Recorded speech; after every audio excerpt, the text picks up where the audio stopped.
ആദരവായ നബിയുനാ റസൂലുള്ളാഹി സല്ലല്ലാഹു അലൈഹി വസല്ലമ തങ്ങൾ അവിടുന്ന് പഠിപ്പിക്കുന്നുണ്ട്, നമ്മുടെ ജീവിതത്തിൽ ബറക്കത്ത് കിട്ടാൻ. എന്റെ പ്രിയപ്പെട്ടവരെ, നമ്മുടെ ജീവിതത്തിൽ ഒരുപാട് ബറക്കത്തുകൾ വേണമല്ലോ. ആ ബറക്കത്ത് കിട്ടാനുള്ള വഴികൾ അല്ലാഹുവിന്റെ പ്രവാചകർ സല്ലല്ലാഹു അലൈഹി വസല്ലമ തങ്ങൾ അവിടുന്ന് പഠിപ്പിച്ചു തരികയാണ്. എന്റെ പ്രിയപ്പെട്ടവരെ, ഒന്നാമതായി പറയുന്നത് എന്നറിയുമോ? പൊന്നുമോനെ, നിന്റെ ജീവിതത്തിൽ അല്ലാഹു അനുഗ്രഹങ്ങൾ നൽകിയിട്ടുണ്ടെങ്കിലോ, സമ്പത്തുകൾ നൽകിയിട്ടുണ്ടെങ്കിലോ, ആ സമ്പത്തിൽ നിന്നൊരു ഭാഗം എടുത്തുകൊണ്ട് സദഖ കൊടുക്കണേ.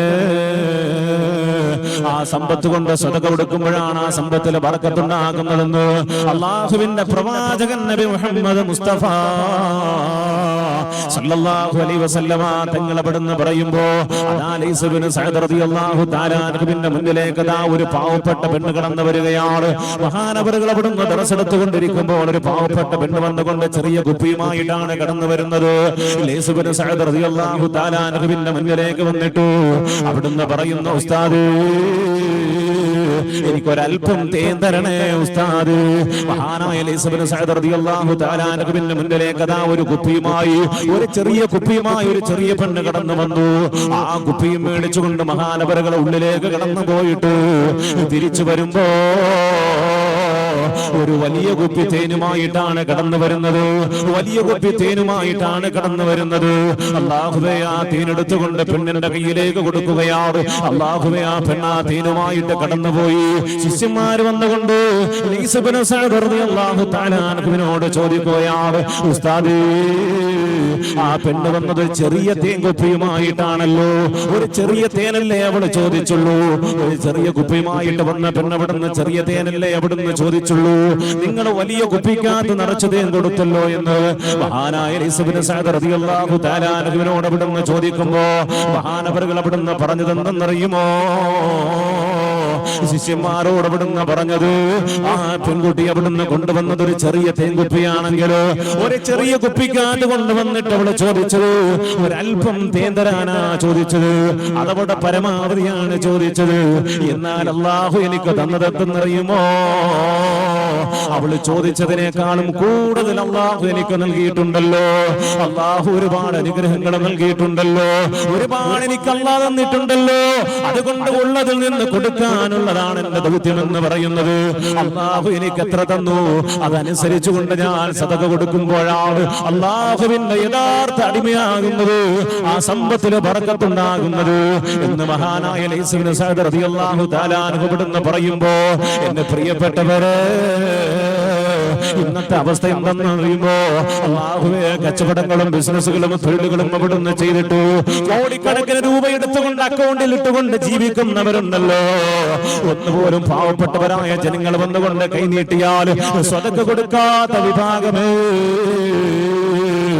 സദഖ കൊടുക്കാത്ത വിഭാഗമേ. അയൽവാസികളെ പട്ടിണി കിടക്കുമ്പോ അതൊന്നും തിരക്കാതെ കണ്ട് സ്വന്തം കാര്യം നോക്കിയിട്ട് ജീവിക്കുന്നവര്, നിങ്ങൾ ഏത് ലോകത്താ ജീവിക്കുന്നതെന്നറിയുമോ? അല്ലാഹുവേ, രോഗങ്ങളെ കൊണ്ട് വല്ലാതെ ബുദ്ധിമുട്ടുന്ന കാലയളവാണ്. എടാ ചെറുപ്പക്കാരാ, ഫേസ്ബുക്കും വാട്സപ്പും ഇവിടുന്ന് തുറന്നു നോക്കുമ്പോ എത്ര രോഗങ്ങളുടെ കഥകളുമായിട്ടാണ് പിഞ്ചുമക്കൾ വന്നുകൊണ്ട് എന്റെ വാപ്പച്ചി ഒന്ന് രക്ഷപ്പെടുത്തുമോ, എന്റെ വാപ്പച്ചി ഒന്ന് രക്ഷപ്പെടുത്തുമോ, എന്റെ ഉമ്മച്ചി ഒന്ന് രക്ഷപ്പെടുത്തുമോ, എന്റെ മക്കളെയൊന്ന് രക്ഷപ്പെടുത്തുമോ എന്ന് അഭ്യർത്ഥിച്ചുകൊണ്ട് കണ്ണുനീരൊപ്പിച്ചുകൊണ്ട് ഓരോരുത്തരും കെഞ്ചുന്നത് നീ കണ്ടിട്ടുണ്ടോ? അല്ലാഹുവിന്റെ മുസീബത്ത് അവിടുന്ന് കടന്നു വരാൻ സമയം വേണ്ടടാ. അല്ലാഹുവിന്റെ പരീക്ഷണങ്ങൾ കടന്നു വരാൻ സമയം വേണ്ടടാ. അല്ലാഹുവിന്റെ പരീക്ഷണങ്ങൾ കടന്നു വന്നു കഴിഞ്ഞാൽ അക്കൗണ്ടിൽ കിടക്കുന്ന കോടിക്കണക്കിന് രൂപ പോലും, നിന്റെ സമ്പത്ത് പോലും, നിന്റെ മണിമാളിക പോലും, എന്തെല്ലാം അല്ലാഹു തലർന്നിരിക്കുന്ന അനുഗ്രഹങ്ങളുണ്ടല്ലോ, നിമിഷ നേരം കൊണ്ട് തകർന്നു പോകുമടാ ചെറുപ്പക്കാരാ, നിമിഷ നേരം കൊണ്ട് തകർന്നു പോകുമടാ ചെറുപ്പക്കാരാ. അതുകൊണ്ട് പെങ്ങളേ, കയ്യിലുള്ളതിൽ നിന്ന് ഒരൽപ്പം എടുത്തുകൊണ്ട് സദഖ നിങ്ങൾ കൊടുക്കണേ. അല്ലാഹുവിന്റെ പ്രവാചകർ സല്ലല്ലാഹു അലൈഹി വസല്ലമ തങ്ങളുടെ ജീവിതം ഒന്ന് പഠിച്ചു നോക്ക്. അതാ ഒരു ഫഖീറായ മനുഷ്യൻ അവിടുന്ന് കടന്നു വരികയാണ്. അല്ലാഹുവിന്റെ പ്രവാചകന്റെ മുന്നിലേക്ക് കടന്നു വരികയാണ്. യാ റസൂലല്ലാഹ്, വല്ലതും തരണേ നബിയേ, അല്ലാഹുവിന്റെ പ്രവാചകർ സല്ലല്ലാഹു അലൈഹി വസല്ലമ തങ്ങളുടെ മുന്നിലേക്ക് ഒരു യാചകനായ മനുഷ്യനെ പെടുന്ന വന്നുകൊണ്ട് പറയുകയാണ്, വല്ലതും തരണേ നബിയേ, ദിവസങ്ങളായി വല്ലതും കഴിച്ചിട്ട് ഞങ്ങൾ വല്ലാതെ പട്ടിണിയിലാണ്, പരവട്ടത്തിലാണ്. അല്ലാഹുവിന്റെ പ്രവാചകർ സല്ലല്ലാഹു അലൈഹി വസല്ലമ തങ്ങളെ പെടുന്ന സങ്കടത്തോടെ ആ ദരിദ്രനായ യാചകനായ മനുഷ്യരോട് പെടുന്ന പറയുകയാണ്, പൊന്നുമോനെ നിങ്ങൾ ചെല്ലണം, ഫാത്തിമ എന്ന് പറയുന്ന എന്റെ പൊന്നുമോടെ വീട്ടിലേക്ക് ചെന്നിട്ട് നിങ്ങൾ അന്വേഷിച്ചു നോക്കൂ, അവിടെ എന്തെങ്കിലും കിട്ടാതിരിക്കില്ല എന്ന് അല്ലാഹുവിന്റെ പ്രവാചകർ സല്ലല്ലാഹു അലൈഹി വസല്ലമ തങ്ങൾ അവിടുന്ന് പറയുമ്പോ ആ ദരിദ്രനായ മനുഷ്യനെ പെടുന്ന ഫാത്തിമ ബീവി റളിയല്ലാഹു തആല അൻഹയുടെ മുന്നിലേക്ക് പോവുകയാണ്. അവിടുന്ന് സലാം പറയുന്ന ഫാത്തിമ,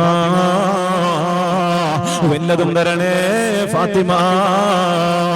അല്ലാഹുവിന്റെ പ്രവാചകർ സല്ലല്ലാഹു അലൈഹി വസല്ലമ തങ്ങളുടെ കരളിന്റെ കഷ്ടമായ ഫാത്തിമ ബീവി റളിയല്ലാഹു തആല അൻഹ വീട്ടിൽ നിന്ന് ഇറങ്ങി വരികയാണ്. അവിടുന്ന് വന്നുകൊണ്ട് യാചകനോട് പറയുന്നു,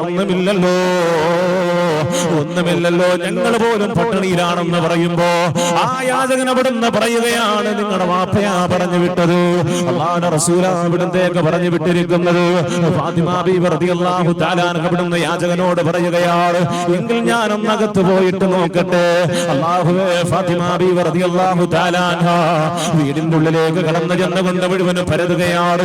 എങ്ങനെയാ യാചകനെ വെറുതെ വിടുന്നത്? അല്ലാഹുവിന്റെ റസൂലല്ലേ പറഞ്ഞു വിട്ടത്, വാപ്പയാണെങ്കിലും ലോകത്തിന്റെ നായകരല്ലേ പറഞ്ഞു വിട്ടത്, എങ്ങനെയാ വെറും കൈയോടെ മടക്കി വിടുന്നത്? ഫാത്തിമ ബീവി റളിയല്ലാഹു തആല അൻഹ താൻ സൂക്ഷിച്ചു വെച്ചിരിക്കുന്ന ഒരു പെട്ടിയുണ്ട്, ആ പെട്ടി അവിടുന്ന് എടുക്കുകയാണ്. ആ പെട്ടി എടുത്തുകൊണ്ട് പെട്ടിയുടെ ഉള്ളിൽ സൂക്ഷിച്ചു വെച്ച നിധി പോലെ സൂക്ഷിച്ചു വെച്ചൊരു സാധനമുണ്ട്. അതെന്തെന്നറിയുമോ? അല്ലാഹുവേ, തന്റെ ഉമ്മ ലോകത്തോട് ഇവിടെ പറയുന്നതിന് മുമ്പ് തന്റെ ഉമ്മയാകുന്ന ഖദീജ ബീവി റളിയല്ലാഹു തആല അൻഹ അവിടുന്ന് ലോകത്തോട് ഇവിടെ പറയുന്നതിന് മുമ്പ് തനിക്ക് സമ്മാനിച്ച മാലയാ. ആ മാല എടുത്തുകൊണ്ട് ഫാത്തിമ ബീവി റളിയല്ലാഹു തആല അൻഹ യാചകന്റെ മുന്നിലേക്ക് വന്നുകൊണ്ട് കൊടുക്കുകയാണ്. ഇതേ എന്റെ കയ്യിലുള്ളൂ.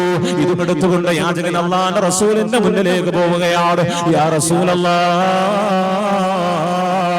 നബിയേ, അങ്ങയുടെ മകൾ എനിക്കൊരു സമ്മാനം തന്നു നബിയേ, ഇത് വിറ്റിട്ട് നിങ്ങളെ പട്ടിണി നിങ്ങളകറ്റോ എന്ന് പറഞ്ഞയച്ചു നബിയേ. അല്ലാഹുവിന്റെ റസൂൽ അവിടുന്ന് ചോദിക്കുന്ന, നിങ്ങളൊന്ന് നിൽക്കുക, നിങ്ങൾക്ക് തന്നിരിക്കുന്ന സമ്മാനം ഞാനൊന്ന് നോക്കട്ടെ. അല്ലാഹുവിന്റെ റസൂൽ അവിടുന്ന് നോക്കുമ്പോ ഒരു മാലയാണ്. ആ മാലയിൽ നോക്കിയിട്ട് അല്ലാഹുവിന്റെ റസൂൽ അവിടുന്ന് പൊട്ടിക്കരയുകയാണ്. അല്ലാഹുവിന്റെ റസൂൽ അവിടുന്ന് ഫാത്തിമ ബീവി റളിയല്ലാഹു തആല അൻഹയുടെ മുന്നിലേക്ക് അവിടുന്ന് കടന്നു ചെല്ലുകയാണ്. തന്റെ കരളിന്റെ കഷ്ടമായ തന്റെ മകളുടെ മുന്നിലേക്ക് അല്ലാഹുവിന്റെ റസൂൽ അവിടുന്ന് ചെന്നിട്ട് പൊട്ടിക്കരഞ്ഞുകൊണ്ട് പറയുന്ന, ഫാത്തിമ, പൊന്നുമോളെ, നിനക്ക് വല്ലാത്ത സന്തോഷമുള്ള, വല്ലാത്ത ആഗ്രഹമുള്ള, നിന്റെ ഉമ്മ തന്നു വിട്ട നിന്റെ സന്തോഷമുള്ള നിന്റെ സമ്മാനമുണ്ടല്ലോ, നിനക്ക് ഏറ്റവും പ്രിയപ്പെട്ടതായിരുന്നല്ലോ മാല എന്ന് പറയുന്നത്. ആ മാലയാണല്ലോ പൊന്നുമോളെ കൊടുത്തത്. ഫാത്തിമ ബീവി റളിയല്ലാഹു തആല അൻഹ അവിടുന്ന് പറഞ്ഞത് എന്താണെന്നറിയുമോ? എന്റെ പ്രിയപ്പെട്ട ഉമ്മമാര്, സഹോദരിമാര് അവിടുന്ന് കേൾക്കേണ്ടതാണ്. ഫാത്തിമ ബീവി റളിയല്ലാഹു തആല അൻഹ അവിടുന്ന് പറഞ്ഞത്, അല്ലാഹുവിന്റെ നബിയേ, നമുക്ക് വളരെ പ്രിയപ്പെട്ടത് വേണമല്ലോ നമ്മൾ സദഖ കൊടുക്കാൻ, നമുക്ക് പ്രിയപ്പെട്ടത് വേണമല്ലോ നമ്മൾ സദഖ കൊടുക്കാൻ. അല്ലാതെ അല്ലാഹുവിന്റെ മുന്നിലേക്ക് നമ്മൾ സദഖ കൊടുത്തു എന്ന് പറഞ്ഞുകൊണ്ട് കടന്നു ചെന്ന് കഴിഞ്ഞാൽ പരാജയപ്പെട്ടു പോകുമല്ലോ നബിയേ. അതുകൊണ്ട് എന്റെ വീട്ടിന്റെ ഉള്ളിൽ എനിക്ക് ഏറ്റവും പ്രിയപ്പെട്ടത് ആ മാലയായിരുന്നു. ആ മാല എന്റെ റബ്ബിന് വേണ്ടിയിട്ട് ഞാൻ കൊടുത്തു എന്ന് ഫാത്തിമത്തു ബിദഅത്തും മിൻ ഖബദി ഫാത്തിമ ബീവി റളിയല്ലാഹു തആല അൻഹ അവിടുന്ന് പറയുമ്പോ, എന്റെ പ്രിയപ്പെട്ട ഉമ്മമാര്, സഹോദരിമാര്, നമ്മുടെ വീട്ടിലേക്ക് ഏതെങ്കിലും ഒരു യാചകൻ കടന്നു വരുമ്പോ ആർക്കും വേണ്ടാത്തതല്ലേ നമ്മൾ കൊടുക്കുന്നത്? ആർക്കും വേണ്ടാത്തതല്ലേ അവിടുന്ന് കൊടുക്കുന്നത്? അങ്ങനല്ല പെണ്ണെ നമ്മൾ സദഖ കൊടുക്കേണ്ടത്, അങ്ങനല്ല പെങ്ങളെ നമ്മൾ സദഖ കൊടുക്കേണ്ടത്. നമുക്ക് ഏറ്റവും പ്രിയപ്പെട്ടവരോ അതേപോലെ തന്നെ ആ കൊടുക്കപ്പെടുന്നവർക്ക് ഏറ്റവും പ്രയോജനപ്പെടുന്ന സാധനമായിരിക്കണം നമ്മളെ സദഖ കൊടുക്കേണ്ടതെന്ന് നബിയുനാ മുഹമ്മദ് മുസ്തഫ